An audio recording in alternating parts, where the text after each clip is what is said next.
and welcome to the REMOJO podcast. I'm Jack Jenkins, the founder and CEO of REMOJO, the world's only complete app-based program helping conscious adults quit porn.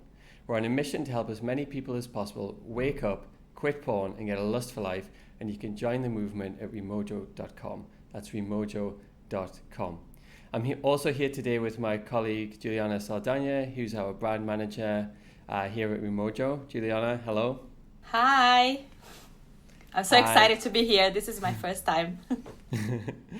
And I'm also here today with our guest, Nalaya Chakana. Hey. It's such a blessing to be here. She is an intimacy coach that helps people break free from the patterns that are holding them back, from connecting on an authentic level. She's worked with men and women worldwide over the past 8 years, with a specialty in ancestral work and clearing past relationships. Nalaya, welcome to the podcast. Thank you so much. Cool. So let's just start at the beginning. Why don't you give the audience a bit of a more detailed introduction to yourself and the work that you do? Yes, it's always a little bit of a challenge to summarize what I do. I think what is important is to know just a little bit about my background and therefore, how the journey of my own life shaped what I offer. So I'm originally from Holland, but I was raised in various countries. And over the last 10 years, I've lived 5 years in India and 5 years in Peru.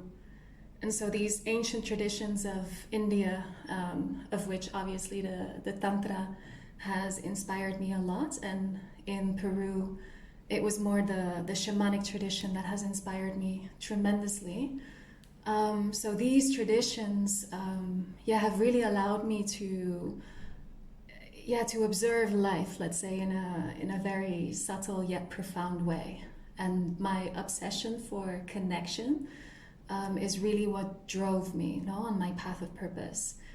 And so the way that I address patterns in relationship or intimacy, and as you said, like I help people break patterns of the past regarding their ancestral lineages, their upbringing, childhood trauma, but obviously also experiences in past relationships. My focus is mainly on singles. So people who are currently single, trapped in some kind of cycle, because many of us, go through various relationships, but somehow we play out the same roles. So it's like a repetition of the story we know very well. And that's the thing that fascinates me. Like, what is it that brings us to these points where we self-sabotage our own path towards what it is that we truly want? So that became my drive, not just the understanding of like, okay, we're beings of patterns. But how do we break them and how do we replace them to allow something that we've never experienced before to actually be manifested into our lives? And so in order for me to offer that, I include tantric practices, which is super powerful, and of course shamanic practices, or more so rituals of clearing, rituals of letting go. I'm just going to leave it to this. So if you have any questions, we can weave with that, because otherwise I can continue talking. I mean, the first thing is a obvious one, is just, how did you get into this work? Because obviously it's not something that anyone would ever imagine as a career, or you would you could never sort of choose that up front. It's something that you would have to arrive at via some kind of journey. So how did you actually get to the point where this is how you make a living and the work that you do? Yeah, well, it actually started somewhere completely different. Basically, I had to go through my own healing journey. And all of this basically accelerated the moment I got to India. So I was in my early 20s. And the problems that I was facing had everything to do with my womb. So I didn't have a cycle. And with these hormonal issues, all kinds of issues arose, not just physically, but also emotionally, etc. So that forced me to understand more deeply what was going on. And the womb is a very deep organ, obviously. It's connected to our ancestry. It's connected to, for women, for creational force, our sexuality, sensuality, femininity. So all of these layers I had to basically dive into. So initially my work was very much regarding the womb and focused only on women. And after working very intimately with women on all these levels for so many years, I knew it was time for me to open the doors to men. And in order to do that, I also had to really pinpoint, okay, what has been my specialty throughout these years? Because obviously I was very young. I wasn't even looking for my purpose. Honestly, I thought I was going to be a writer and a photographer. But somehow my healing journey really forced me to like take life more seriously, or like, I don't know, be of service really. And it wasn't like I wanted to pass on everything that I was learning for my own healing, but I just naturally attracted people who were wanting to receive support from me. So that evolved, to workshops and retreats and one-on-one sessions and energy healing trainings and all of these things. So then I reached the point where I was certain that, there's only a certain level that we can reach when we continue working only with our own sex. So, brothers working with brothers or sisters with sisters, like all of this is super important for the sense of brotherhood. As you in REMOJO probably also discover, it's like, wow, it's so powerful. And yet on the level of intimacy, which is my fascination, I saw that there was something missing. And I felt like all of this deep, intimate work I've done with women, I basically hold so many secrets that I should be passing on to men. From the feminine perspective, no? So then I had to reflect and say, okay, where did I see the greatest transformation? And it was just obvious, like, especially the ancestral stuff, which for me, being Dutch, having been raised in different countries was something of a very big theme in my life, like just not feeling connected to my roots and needing to do this work, no, within myself.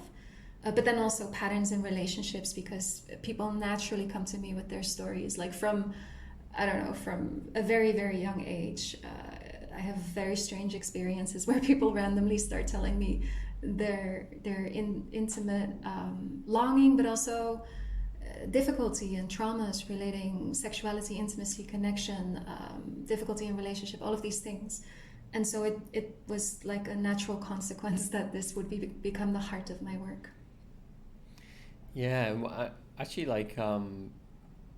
really curious about the transition from like women only to men and women. Like, did you find that, how did you find that? Are the similarities greater than the differences, or did you have to learn a lot more to start helping men? And yeah, just tell us a bit about actually that transition of like opening up from just serving women to helping people.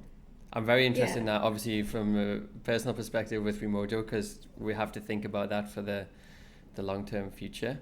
Also, I have a question, which is, when did you realize that you need healing, and what is healing in terms of relationships or patterns? Like, because listening, when do I need to heal, and what do I need to heal in order to connect? And yeah, I think this is also a question that I have.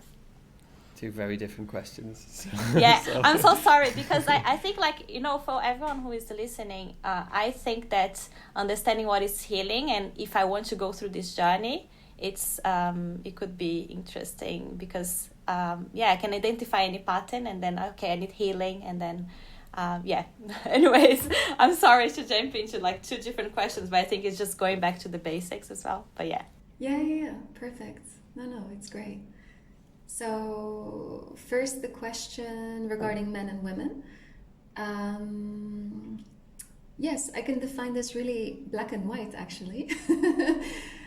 It was like with the women, primarily the work was for women who feel too much. So almost like me guiding them in being able to rest in the overwhelm and find their guidance system within that, if that makes sense. It's like women tend to feel so much that they try so hard to like block themselves from it, which is essentially their power. Whereas with men, it's almost like that blocking has happened, obviously different cultures are different, but I think we can talk about like a global difference between the way that boys and girls are raised, and girls are just more free in crying and expressing certain emotions than boys are, like in childhood. And so working with men, it was really about opening those gates to allow more of that feeling, no? Because these are things that often would trigger misunderstanding in an intimate relationship, because the woman feels so much and the man sometimes feels that he has to feel exactly what she feels in order to understand her, but it's not really about that. It's rather just opening up to allow feelings to be felt, as opposed for them to be cut off, so that makes sense. So my job was more about allowing, does this make sense? Yeah, it does, yeah. In regards to healing, it's a very broad topic, no? And obviously in the time that I was forced, like that's really how it felt, like I was forced to dive into my own healing because the body was screaming. So for example, when I look at the topic that REMOJO targets, no, porn addiction, there are many men who are suffering from sexual dysfunction because of the porn addiction.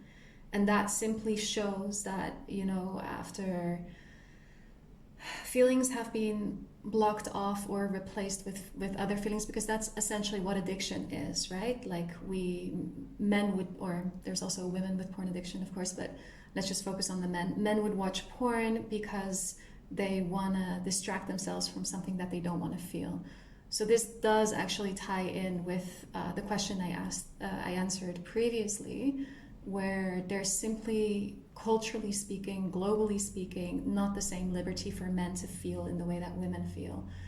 And so I honestly believe that, even though there's neuroplasticity that obviously triggers, craving more of the porn, I honestly believe that whether it's porn or tobacco or alcohol or all of these addictions, they have something in common, which is I want to feel this and not that. And so what happens is a blocking off, and many men will experience physical dysfunctions, no, due to the addiction. And so when that happens, I would say you're forced into healing. It can also be an emotional side effect, no, such as intimacy issues, like the inability to deeply connect with a woman, which happens because porn obviously portrays a very unnatural way of making love. Like, it's not making love, it's having sex, but really from the imagination of the man, right? And so what does a woman want? How does a woman want to be approached, etc.? I can only imagine like the difficulty that men would encounter, especially if the woman is not sexually connected to herself or unable to verbalize what it is that she needs. The man will continue bouncing or bumping against these issues. And so then I would say, like, you're forced into healing.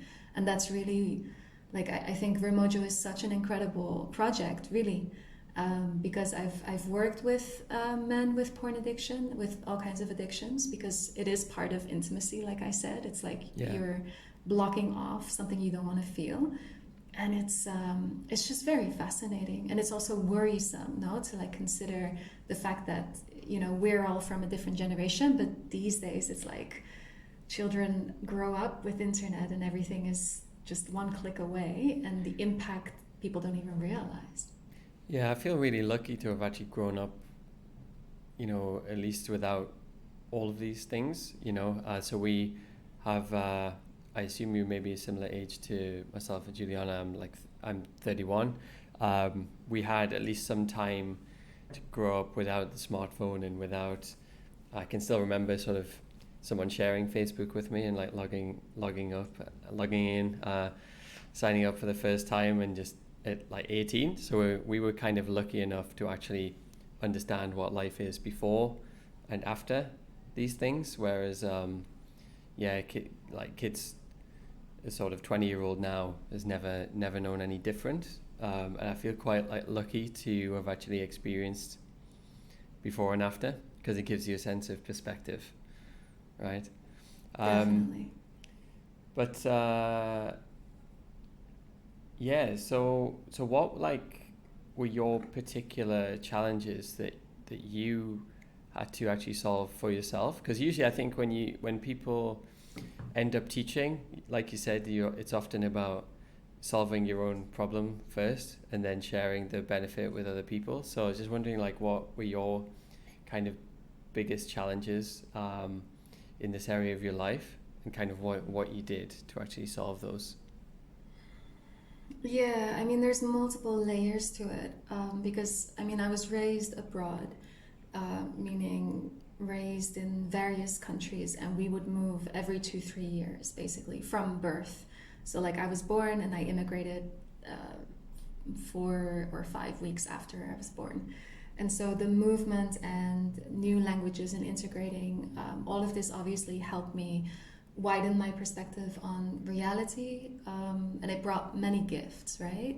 The multicultural perspective of life and the borderless view of the world. I remember as a kid thinking that this is how everyone lived. But obviously, as I grew in having more awareness, I also realized, let's say, the negative side effects, which probably are opposite to someone who grows up in the same house, right? They're so attached that thinking of moving to a different country is a huge step. Whereas for me, it was actually the settling down in one country, which was a huge step. And so I didn't realize that probably it had a very big impact that as a child, I would get close to other kids, friends, and had to leave them behind, not knowing I would never see them again, which was very often the case.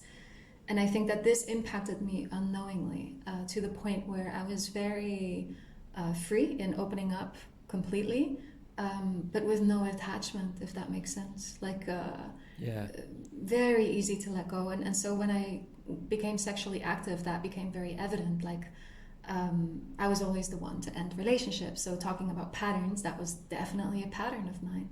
Seeking freedom, but actually lacking the depth of the heart connection that I so desperately wanted. Like, there was a period in my early 20s that, you know, I was basically fucking around, if I can say it like that, open relationships, trying different things, basically to conclude that it wasn't the freedom that people think it can grant you. It was actually the opposite, because it's not the freedom of the heart. The freedom of the heart is when you can actually go deeper. So it's almost like a paradox, right? We seek the freedom, but we expand into the far horizon. But actually, the depth is where the true freedom lies. So that understanding clicked into place when I had all of these womb issues. And so, you know, the first thing that I did is become celibate to really like internalize what's going on. How do I want to direct my sexuality? And that became my navigation system. So when I talk about Tantra having influenced my path, I don't mean the New Age Tantra, which is quite over-sexualized, but rather the origin of Tantra, which is very much focused on the power of the Kundalini life force as a way of healing or manifesting or creating or aligning or connecting, right? And so my journey became in becoming more attached, if I can say it like that, like black and white. And so when I moved to Peru, it was for that specific purpose of grounding. And just today I was talking to a friend saying that, you know, when I moved to Peru, my mission was really to stop moving so much, to stop traveling, to stop seeking, to stop looking, but really find the extraordinary in the ordinary, and have my house and my cat and the same neighbors and the same little village where I lived, and be connected to that community in the valley, and allow the grounding as well to help my purpose expand and become bigger. And it did all of that for me. I mean, right now I'm in Thailand, and I moved 3/4 of a year ago to be with the love of my life. So that's why I moved away. But yeah, that grounding, it opened up a whole new understanding of depth in connection and solid, deep relationships with friends. And so the work I do with clients, for example, I include everything, right? It's like your relation with your family members, the depth of the connection you have with friends who you can rely on, who you are not, for example, the only person who other people can rely on, but also the one who knows who you can seek out for help and know that they're always there for you unconditionally. And to have that depth in connection will ultimately result in attracting a person who honors those same core values in life as you do. And so we can't, be incomplete in life and expect the one to suddenly appear, if that makes sense. Yeah, I think freedom comes from security, essentially. So Juliana? Yes, I have a question. Coming back from Thailand and coming back to the Western world, also coming from Brazil, I think now, from my observations, of course, I see that we are starting to understand a little bit more about what is Tantra, what is sexual energy. But I think that most of people, like most of my friends at least, we still don't understand well what is sexual energy and what is it for. You mentioned briefly that you went from fucking around to like being almost like a monk, right? So you understood the extremes from having sexual pleasure to then being in your centered and grounded. So what is sexual energy? And if I do have this sex drive, how do I need to manage it? Do I need to keep for myself? Do I need to give it to everyone openly? And so I think it would be nice to hear from you. What was your experience coming from one extreme to another? Yeah, awesome question. And I'm going to ask some questions regarding REMOJO as well on this topic. I think it's really a great question. So in a way you could say that however many years that journey was of alignment, it was the alignment of my sexual center and my heart, because I understood both separately. And I think many people somehow need to understand them separately before we can unite them. Like to fully indulge openly, freely in sexual exploration and pleasure and experimentation and all of these things. To be that open whilst the heart being open is super powerful and vulnerable, right? That's the paradox of the heart. And yet what often also happens for both men and women is that we have a phase in life in which we fully explore the heart, but perhaps in which the sexual aspect isn't as alive as we want it to be, for example. I mean, in my case, the opening of the heart occurred mostly in that period of celibacy, of which I've had 2 periods in my life, actually. The first period was because I needed the healing, and the second period was because I was using the celibacy as a way of breaking patterns. However, it wasn't like a monk blocking off the flow. It was actually encouraging the flow to flow and to allow the sexual energy to expand and expand during these practices, which is, it's tricky because it's a very temptational, very magnetic energy. So when you commit to, the last time I was in celibacy, it was like, okay, I want to break this pattern. I'm going to be in celibacy. And most of the days, it wasn't every day, but I was trying to do the practices every day. To work with sexual energy and that same intention that I had. And therefore I started magnetizing men, right? But what it did was almost like show externally how much I had progressed internally, if that makes sense. So it's like we can use whatever we magnetize, seeing, okay, is this still part of the pattern that I'm trying to let go of? Okay, sorry, no. Okay, just to see if I understood. So you were open and free with your sexuality. You have this pattern of understanding that freedom is having open relationships and fucking around. So this was your concept before, and you wanted to heal from it. So then you went to celibacy. So you stopped basically using your sexual energy to connect with people more like heart to heart and more in other different ways. Is this what you did from coming from one side to another? I mean, the initial phase, in all honesty, I kind of pushed people away because it required me to really go inward. I mean, this is in the beginning years of me being in India. I went to silent meditation retreats. I shaved my head. I stopped wearing these super feminine flowy clothes, but really returned to the basic. There were times where I lived in a little hut without electricity. Like I went so basic to like reconnect with myself, and then a tantric master landed on my path. I started working with sexuality in a different way, but really in a way to connect and learn to listen to that voice, the voice of my body, because many of us are disassociated from our bodies. When we either feel something we don't want to feel, many of us disassociate, or are triggered into addiction, which happens more to men for some reason, right? Because it's like, what to do with this feeling? Okay, I top it up with a different feeling. In my case, I forced myself to isolate, do the work myself, connect deeply with my body, listen to the way that my sexual energy was growing, and watching the effects that it was having externally. But what I was saying about magnetizing men, that's actually more to do with the second time that I did it, in which I was a lot more empowered on my path and just unafraid, unafraid of sexual energy. Because even though in my younger years I was fucking around, playing with fire basically, I was unafraid, but in a naive way.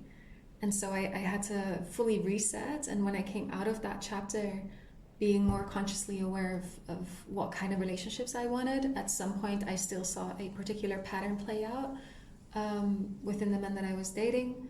And so I again closed the door for celibacy, did the tantric practices to really see, okay, how can I go even deeper within my connection to my sexuality, as well as aligning it with the voice of my heart, who wants to just go really deep and be met by my equal, who complements me, where there's not this,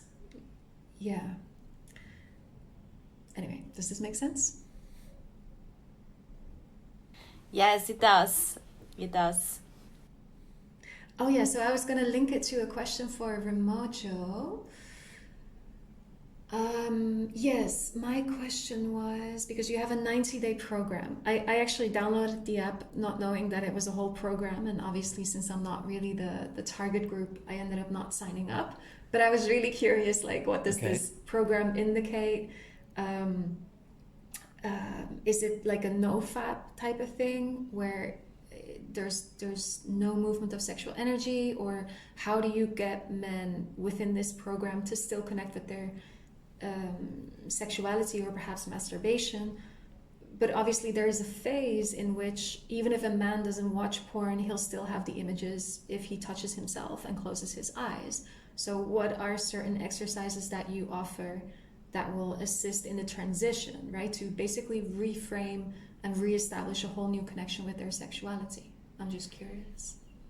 Yeah, so that's something that we are really building out at the moment. So, we also came to the conclusion that, it's not about just blocking something, and counting the days. So, which might be and also just repressing sexuality, because I think that nofap can be a dysfunctional response to dysfunctional sexuality, right? So it's not necessarily the answer, although we leave it open to our users to decide exactly what they're tracking, but we really help. We're really focused on just helping people quit porn specifically, and if they want to be completely abstinent during that time, when they're rewiring their mind and changing those habits, then they can make that decision. But we're not promoting complete abstinence from sort of sexual activity in any way. And what we're doing at the moment is we are building out our course platform within the app so that people can get training from experts in different aspects of this, in terms of integrating that aspect of themselves and making the decisions as well, because I think that basically people have to make their own decisions about their sexuality and what they want to express and when, and as long as they have the intention and the decisions established clearly in their minds, then they can that will be the most effective sort of journey for them. And so what we have is we have courses in the app that help people make those decisions rather than telling them what to do. And we're also in the process of bringing in more and more experts as well, like guest contributors, to create short courses that help with their areas of expertise. Again, just helping bring people clarity and helping them make those decisions and set the intentions. Because we're not even sort of preaching to people that they must quit porn. If it works for them, it's fine. But we know that a lot of people, it creates a lot of dysfunction and damage in their lives. So we're there to support the process when they're ready to quit, basically. Amazing. Yeah, it sounds really empowering, no? As opposed to telling them what to do, it's rather empowering them to make decisions that they feel are the right ones. Yeah, I think for a lot of men, in particular, it's like they have a vision of who they could be, and they see this, thriving and integrated man as part of their vision. So they have that vision, and they come to us when they realize that like quitting porn is basically the first step on the journey towards being that person. And so, because obviously it's just obvious to these people that wake up that they can never get to that vision if they're still trapped watching porn like every couple of days or every day or whatever, because it just has such an effect on all of the important areas of your life related to this. So yeah, as soon as they wake up, they just know that that's the first step, and that's when they find REMOJO at this point. And just out of my curiosity, do you have any statistics that, because obviously the issues a married man with porn addiction would stumble upon versus a single man are a little different, right? Do you know, or this is something that... They might be different in the sense of, if you're married, there's going to be some more negotiation with your partner. There's going to be, meeting different needs, and that's going to be more of a like collaborative process with your partner, right? And they might be involved in the journey of quitting. But in general, the negative consequences are pretty similar between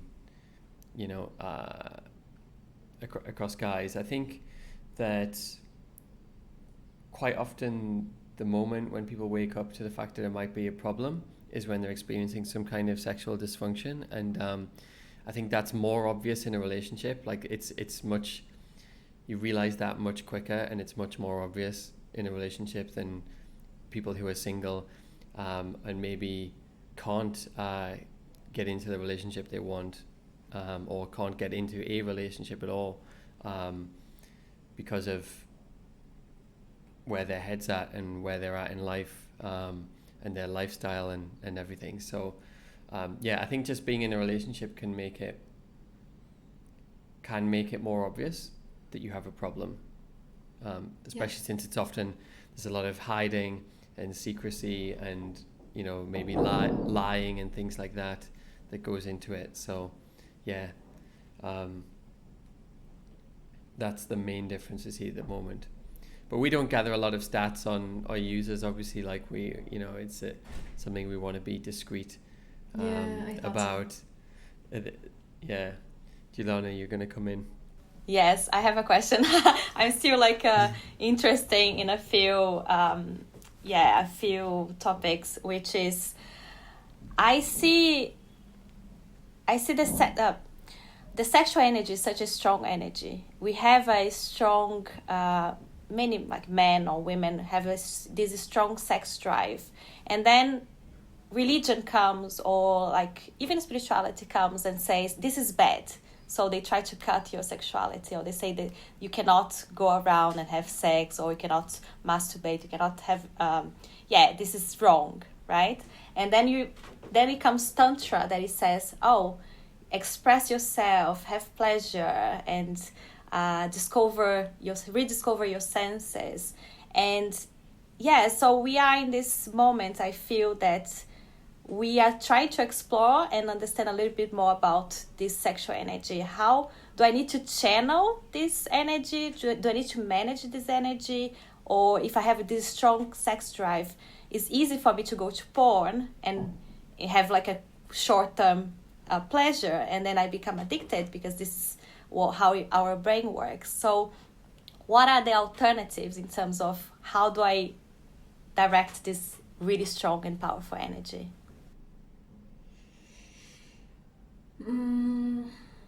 Yeah, I can give an exercise, but first I wanted to respond to what you said about, religion and spiritual practices, because regarding religion, I highly believe that sexuality was focused on suppressing in such a way because it's such a powerful channel. Like, it's as simple as that. Because when you take people's power away, it's easier to guide them. Because when you look at the origin, probably of every religion, sex was probably part of the union to God. Because that's what Tantra is about. It's about connecting to God, to the divine, and the understanding of the complexity of the complementary nature of men and women coming together in union of full open-heartedness. And this is where it gets a little tricky regarding Tantra, because the magic of true Tantra lies in the heart. And so, for example, I believe, and maybe some people would disagree, like, I'm not saying like this is the only truth, but it's my truth. In some of these schools that are predominantly focused on sexual practice of Tantra, they're doing all of these advanced exercises with people that they don't deeply connect with. And therefore, I would say they will never really get to the higher states of what Tantra is truly about, like the transcendence, because the heart has to be involved, and it's something that you cannot fake, right? You can't just snap your fingers and be like, okay, with this person, I'm gonna like fully, emerge in the heart and allow this deeper connection to flow through our sexuality. Like, it is so powerful and so fragile. I think everyone who's ever been in love, it's like, oh my God, like when you truly open up, it's such a scary thing, because like you want to trust, and many of us have also experienced trusting so much and then the person either walking away or for some random reason, the relationship doesn't last, and so we come with these memories, etc. But to open up again, to dare to love, to trust, to fall deeper, and to allow the sexuality to be part of that union is the gateway to God, no? And bueno, maybe your listeners are not so comfortable with the word God. Like, for me, having lived in such religious country like India, but also ancient tradition like the shamanic traditions. It's not per se a religion, but it's rather recognition of the divinity, right? So for me, it's all the same. Whatever God face, whatever you want to name it, the Great Spirit, it all comes down to the same for me. And sexuality has the ability to transcend and allow us to have a divine experience, right? Anyway, I'm drifting off a little bit. What did I want to do? Oh yeah, I wanted to give you an exercise. So yes, I think it's really important to allow the sexual energy to flow. So I just want to differentiate between men and women, even though the listeners are probably all men. I would say there's something in the fertile phase of women, in which I believe, whether you want to be a mother or not, fertility should be heightened. And therefore, the more fertility is promoted in the fertile phase of the woman, obviously the healthier and the more vibrant her sexual flow is going to be. And therefore, I believe, I'm too young to know this for sure, but the transition into menopause and the new sexual phase that would awaken for a woman in the menopause would therefore also be more vibrant, more full of life force, no? Obviously for men, it's a little different, because men are fertile until they die. And yet it comes down a little bit to the same thing, because in Tantra, there's the belief that when you ejaculate, you release your pure, potent life force energy. In Taoism, they even talk about, this taking off from either the quality of your life or even the years of your life. And so whether you look at Taoism or Tantra, there's always practices that talk about non-ejaculatory orgasm, or at least the moving towards into that direction, right? And so the first step of what I can share with you guys in this podcast is an edging practice. I'm gonna explain it in various stages, because depending where the man is within his own connection of being able to read his own sexual energy, it might be too much. But anyway, I'm gonna give all the information and they can listen to it over and over and again to like take it to the different stages. So basically, with any of these practices, I like instructing people to see it more as a ritual. So working with one intention is amazing. So the same intention over and over again.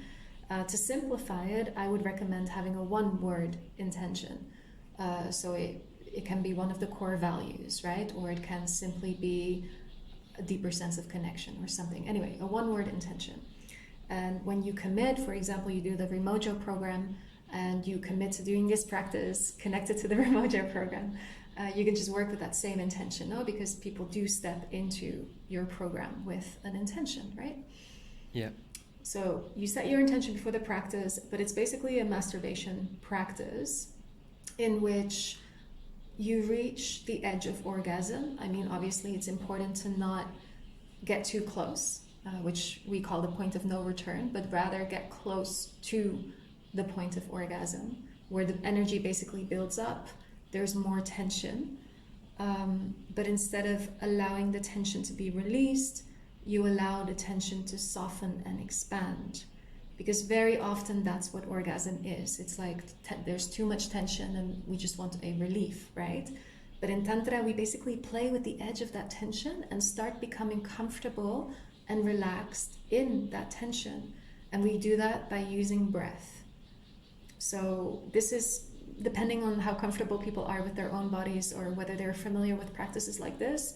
The breath is super important. So for those who want to practice the breath first, I would definitely recommend that, because many things happen simultaneously in a practice like this. And so if you have the breath down before you do the actual edging practice, it might actually be beneficial. But however you want to approach it. So the breath is open mouth breathing and interconnected breathing. So it's it's like the snake biting its own tail. So it's like the in and the out are connected. And in Taoism, they talk about the microcosmic orbit. So the energy is moved up the spine and down the front of the body. I don't know if this is too advanced. I would say if you're just starting, just connect with the open mouth breathing, and perhaps only focus on moving the energy from the genitals away, and perhaps rest in the heart. Like that journey alone is already quite something, no? To actually feel the energy move. But once you're at a stage where you're more comfortable, more connected, more sensitive to understanding the subtleties in the way that energy can move, I would say start practicing the energy to go up the spine to the crown of the head and wash over the front of the body.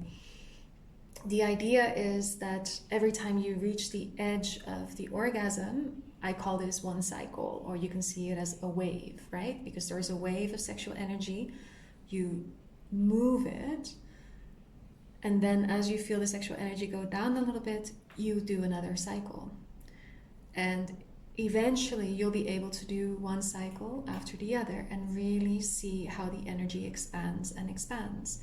And because you're working with an intention, the energy actually has purpose, right?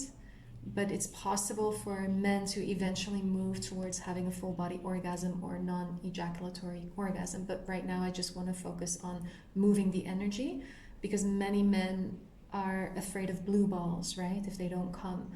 But this only happens if the energy stagnates in the genitals. Obviously, if you're doing this practice and this is what you're experiencing, it means that the energy isn't moving. And in that case, I would definitely recommend to ejaculate, no? Because there's no need to have pain. But basically, to allow the energy to move and to experience that this sexual energy can go into different places within the body. And the practice alone gives men focus. It's like a meditation practice, right? You have to be ultimately present, otherwise you're going to come. So it gives you focus, presence. Very often men will experience the capacity to deal with emotions better, because you can almost see it as a metaphor. Like, here's this tension, And as opposed to wanting to find the quickest relief for that tension, you're actually playing with the tension, like moving it, expanding it, relaxing into the tension. And therefore, men are simply, after doing this practice, more capable of moving with tension in life, with challenge in life, with the emotions they feel or the emotions of the people that they're connected to. And so it brings a lot of stamina, a lot of focus, a lot of groundedness, no?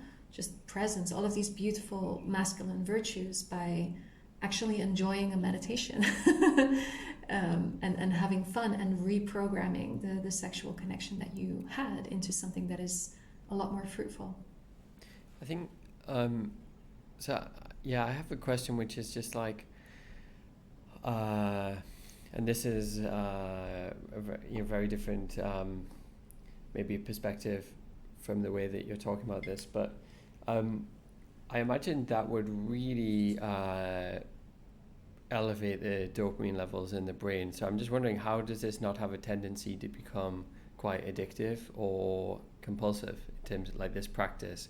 I could imagine that people would experience a lot of dopamine from this activity, and then it would have a tendency to maybe become very often or like a habit itself. But have you had any experience with that? Well, the spike of dopamine happens when there is ejaculation, right? And this is the part that becomes addictive. So when that isn't happening, the way that dopamine is released is very different.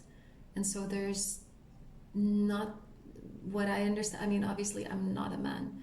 Like when I work with men regarding porn addiction or I don't know, using tantric practices to reprogram, etc. There are things that I can teach from having worked with men, having had tantric partners. But there's a point that if a man is experiencing different scenarios that me as a woman I cannot relate to, I often actually move them towards my partner, because that's the work he does, no? And as a man, there are simply things that only men can relate to. But what I understand is that there's no way this can cause a addiction. It's definitely a way to reprogram the subconscious mind. And those spikes of dopamine cannot occur in the same way as they do with ejaculation, because it brings a lot more control and a lot more evenness. However, you are right, like it brings forth this expansion of this very powerful energy. So one of my clients told me that he felt for a full day, he felt almost jittery, almost like all of his limbs were vibrating, like he had drunk too much coffee all day long. But the next day, as he did the practice again, that went away and it brought him a lot more calmness and centeredness.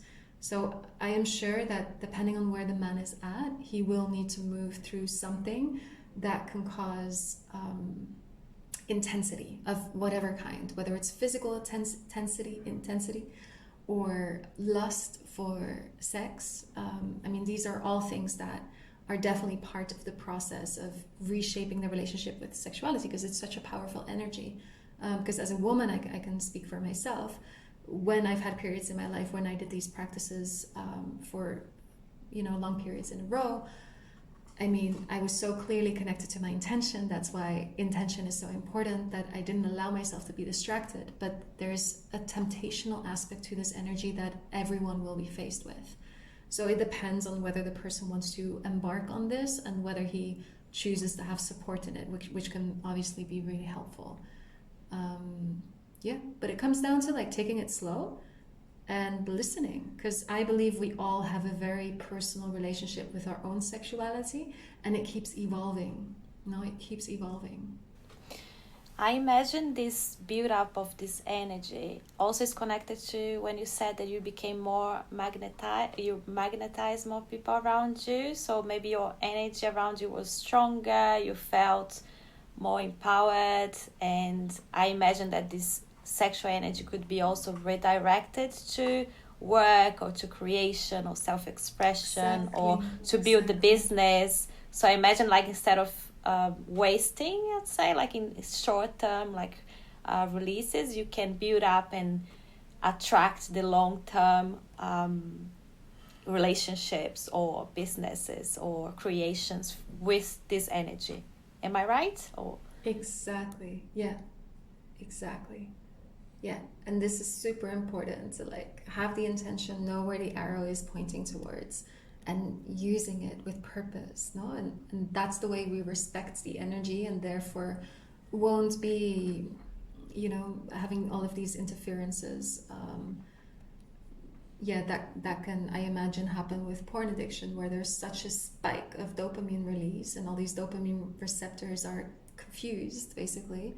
And that leads to, all kinds of things that with this practice is simply not possible, because it actually evens out and brings in balance the more you respect it and open up with curiosity and innocence to what can be discovered, right? And so the moment that it feels too intense, to simply observe what is this about and to allow yourself to feel it. But yeah, to put it in business, I think is worth experimenting with for anyone. Yeah, like it's a creative force, right? It's how we create life. We make a child like this. And so when we direct it in anything we want to bring life to is the same. Yeah, and you have a program called Catch Your Queen, right? Which is, I believe, based around maybe cultivating this energy so that you actually do magnetize and attract the person that you dream of or dream of being with. So do you want to tell us a bit about that program, what's involved, and like what are the principles behind that program? Yeah, for sure. I would love to give a few courses away for free to your listeners. I don't know if we can do like a giveaway of some kind. Yeah, definitely. Yeah, I would love that. So this course has 5 keys. It's an audio course, so it's really simplified, bringing the information to the point and allowing men to journey basically in becoming more clear as to what it is that they want. And this course is really coming from the feminine perspective.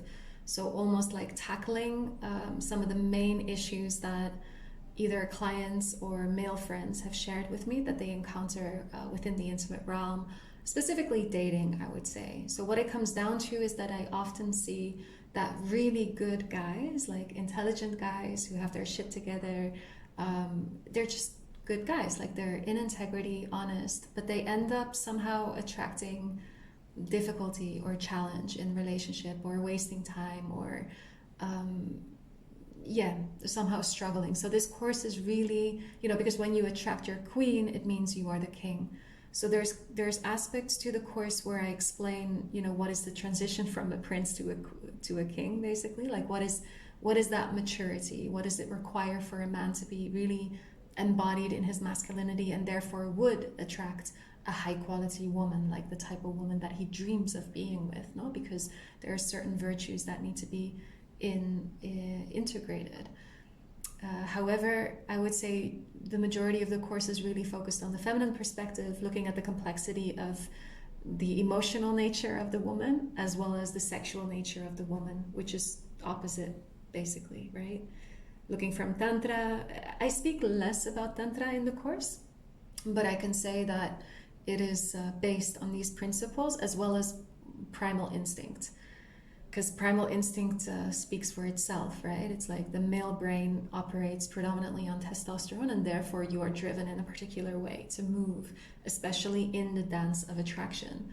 And the female brain operates in accordance to estrogen. And I believe that we've removed ourselves quite far from the primal essence, that many things go wrong in the dating scene for that reason, is what I believe. And I'm also speaking from my own experience, because even though I'm very feminine as a woman, I'm also highly masculine. I mean, I travel the world alone, I have my own business, and all of these things that require these masculine qualities to be part of the way that I function.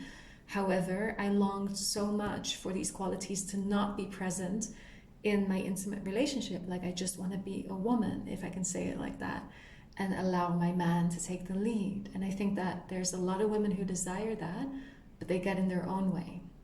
and a lot of men who don't, who struggle with like, how do I step up with my masculinity if I'm confronted with a woman with resistance, or who, because a man wants a feminine woman, no? So there's like tiny little aspects within this course that I touch upon this from the feminine perspective as well as the male perspective. And I also want to clarify, it's an audio course in which people can actually be introduced, let's say, to the way that I teach. Because the big course that I'll be teaching in October is called Dare to Love, which is a live course of 6 weeks, of which 3 weeks are darkness and 3 weeks are light. And that's really, we go deep, right? We go into the ancestral work, we go into past relationships, we go into shadow work, like really clearing, pulling out all the roots from the dirt, no? And then planting new seeds, like how to allow that new vision to be manifested with the utmost trust. And that's really a journey, because breaking patterns and rewriting patterns takes time. And so I just wanted to clarify it, because there's a lot that I can do still with Catch Your Queen. Like I can make it into a bigger course, but right now it's really to allow people to be introduced to like how I share. Yeah, I would absolutely love to take the course actually. And Cool. maybe I can share with people how it is. I think probably a lot of our either listeners or users would be interested as well. It Awesome. sounds really So cool. I think maybe I can give an extra discount for Dare to Love as well.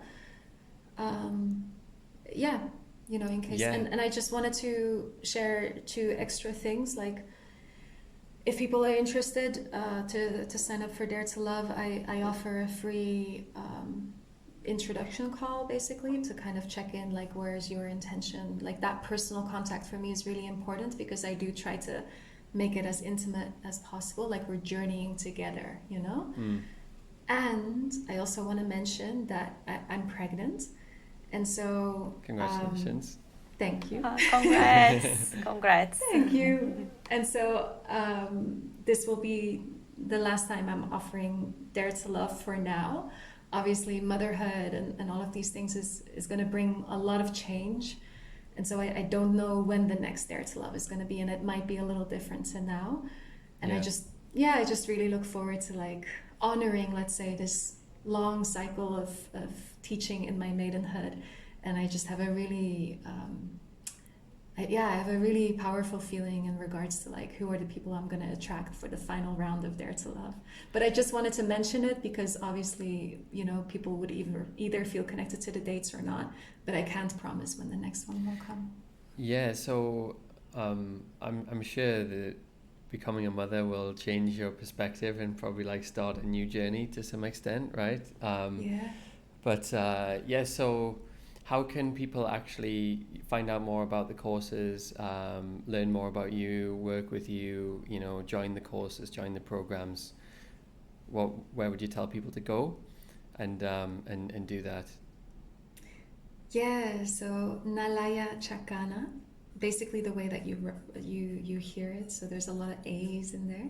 NalayaChakana.com. Or they can find me on Instagram. The smaller courses, of which Catch Your Queen and Attract Your King, which is for women, can be found on idaretolove.com. And the bigger course, daretolove.com, Dare to Love, the information is on nalayachakana.com. I can still integrate it in the idaretolove. I hope I'm not like I'm tripping a bit over my words. But I think we can mention it in the description, nalayachakana.com and idaretolove.com. Yes, Yeah. definitely. Okay, well, Nalaya, it was such a pleasure to do the podcast together. Thanks a lot. Thank you so much. Thank you. I would love to invite you to my podcast as well, and like go a little deeper in the subject of porn addiction, because I honestly feel like, wow, this is so important to like share and have people share with their friends. And I signed up to be your affiliate, so you know, with a lot of love, I would love to help you grow REMOJO. I think this is really a great initiative. Absolutely, yeah. Happy to come on. Happy to come on your podcast, and I think that we've got, one whole gender living with sort of sexual dysfunction as a result of growing up with this, and then a lot of women becoming trapped as well in their excessive and compulsive use. So it's just a massive topic that is going to, where there's a lot of shared ground between what you're working on, what I'm working on. So we should definitely do that follow-up podcast. But so it's nalayachakana.com and idaretolove.com, and there'll be more resources in follow-up, I'm sure, related to this. So Nalaya, thanks so much for being on the podcast. Thank you so much. Thanks a lot. Thank you. Thank you. Bye. Ciao. Bye. Ciao.